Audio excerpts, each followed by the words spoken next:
kita sedang melakukan satu pembangunan flyover di Ratu Menten.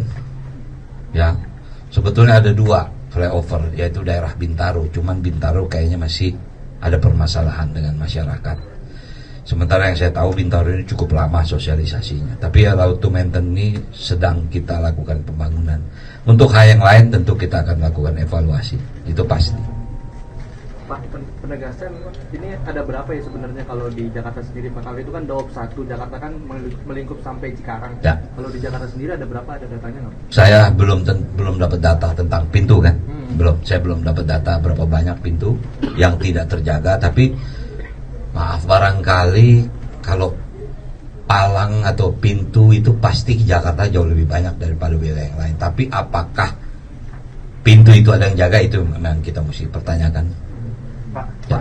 Pak, kan rata-rata kan yang jaga itu kan orang lain ya Pak, atau warga sekitar. Nanti ke depan itu Pemprov bakal mengerahkan di sub atau gimana Pak? Terus Pak, yang kedua terkait fenomena Godzilla Pak, yang BMKG bilang itu kemarau yang sangat berkepanjangan, dari Pemda sendiri gimana? Ya, tentu saya bicara tentang Godzilla itu, kita khusus mengundang BMKG ya, untuk membahas tentang El Nino yang akan terjadi.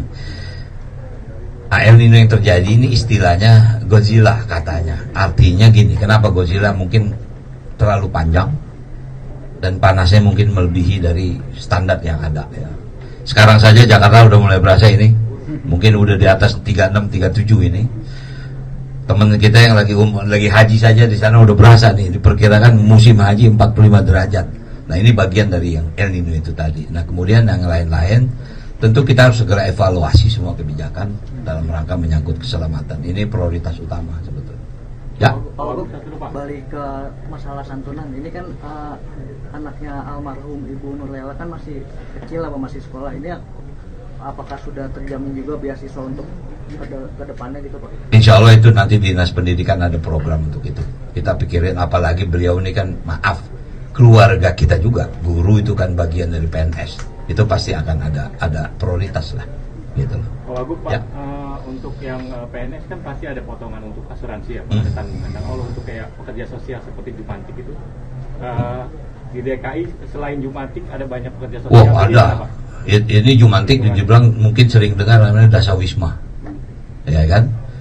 Nah, Dasawisma Jumantik masuk dalam kelompok ini sebetulnya. Dasawisma ini menjadi ujung tombak ya, mencari informasi, melakukan sosialisasi. Nah, tapi memang kalau khusus Jumantik ini spesialisnya adalah bahasanya menghitung jentik-jentik nyamuk yang ada di rumah kita. Tapi ini fungsinya luar biasa. Saya sangat berasa sekali karena kebetulan kalau di kompleks saya setiap Jumat itu ibu-ibu Jumantik ini nggak sungkan-sungkan untuk membenahi apa ya ada ember kosong, ada ban bekas yang kosong, pasti mereka akan segera memperbaiki. Pak, maksudnya pekerja sosial yang lain selain Jumantik itu gimana perlindungan jaminan Oh sosial? ya, kalau komponen ini masuk PJLP sebetulnya. Saya tidak ingin bercerita, tapi beberapa kejadian, misal PPSU kita meninggal dalam keadaan kerja, itu juga mendapat santunan, gitu. Udah ada mekanismenya itu. Ya, oke, saya pikir itu aja. Terima kasih. Assalamualaikum warahmatullahi wabarakatuh. Terima kasih Pak. Ya, Pak. Pak. Enak ya? Bu. Kurang lebih 1 jaman lah waktunya. Jadi dirujuknya ke rumah? Bukan dirujuk atas kemauan saya sendiri. Karena ya saya kerja kan, capek juga kalau kesini bolak-balik. Ini bukan karena rujukan, karena kemauan saya sendiri sebagai orang tua. Tapi gitu yang aja. tadi anaknya berarti? Anaknya. Tapi dipulangin berarti?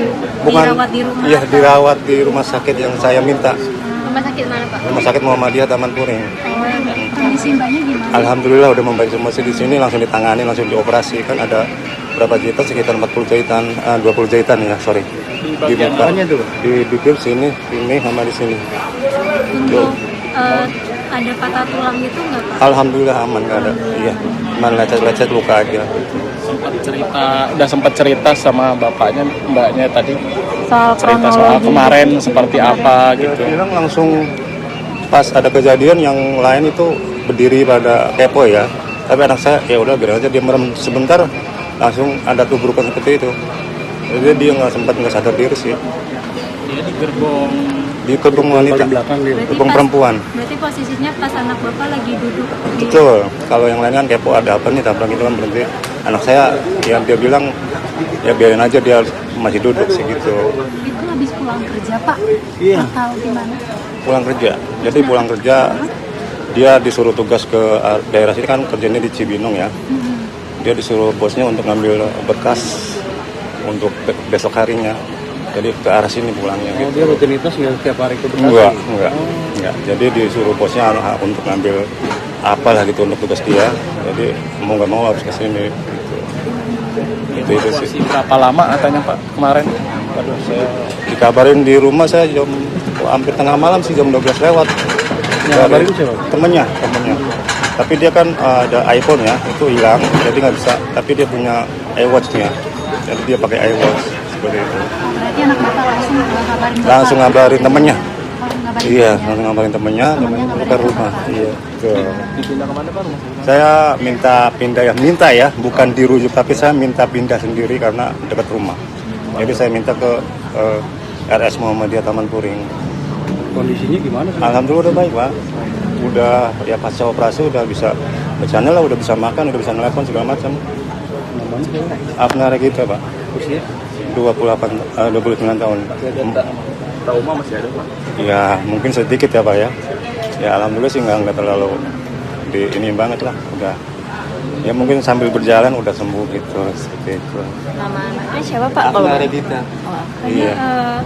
sempat ketemu kayak Kang Deddy udah ada omongan dari Pemprov ke Jabar nggak pak soal santunan? Kang Deddy sih cuma ngasih semangat aja, support aja sih ya. Tadi juga ketemu saya juga ada ngobrol. Ya, cuma ngasih support aja tadi, semangat, jangan kapok ya naik kereta seperti itu aja sih. Kalau perawatan itu biaya udah sepenuhnya ditanggung. Alhamdulillah udah sama JR semua sih Pak. Ya jadi nggak ada kendala, nggak ada masalah untuk Di rumah sakit Puring pun nanti sama seperti itu karena kita masih ada limit untuk asuransinya seperti itu. Dari JR? Betul dari JR. Jadi di cover sama JR 2 ya. Bapak minta pindah ada kendala kan? Enggak, saya kan karena dekat rumah aja. Jadi ada di rumah sakit boleh? Aman ya. Karena kan saya harus minta ACC dari pihak rumah sakit sana. Semalam saya ke rumah sakit Muhammadiyah, dia minta berkas dari sini dikirimin dan selesai, oke di sana langsung terima. Seperti itu sih Bang. Tapi di sini ditanggung semua kan Pak? Alhamdulillah ditanggung semua Bang. Ya jadi ya nggak ada kendala apapun ya. Di sini pelayanannya bagus kok. Datang langsung kasih tindakan, walaupun tanpa seizin orang tua ya, tapi langsung kasih tindakan operasi seperti itu. Dirawat berapa lama saat bertemu bapak apa? Saya belum dia belum terlalu sadar sih karena habis pasca operasi ya agak-agak fly lah kalau itu ya. Jadi belum ada ini sama sekali. Gitu. Ya itu aja. Ini bapak dapat kabar anaknya di sini tuh sekitar jam berapa pak? Yang ngambil tengah malam sih jam 12 lewat lah. Pas saya datang ke sini ya pak? Iya, saya pulang kerja jam 11. Saya masih scroll TikTok. Saya lihat kejadiannya doang, tapi nggak ngelihat ada video anak saya. Ini evakuasinya malam atau pagi anak Pak? Langsung malam itu juga. Iya, langsung. Bapak domisili di mana? Jakarta Selatan, Bayoran Lama. Iya. Jakarta Selatan. Betul. Tapi anaknya di Kerjanya di Cibinong.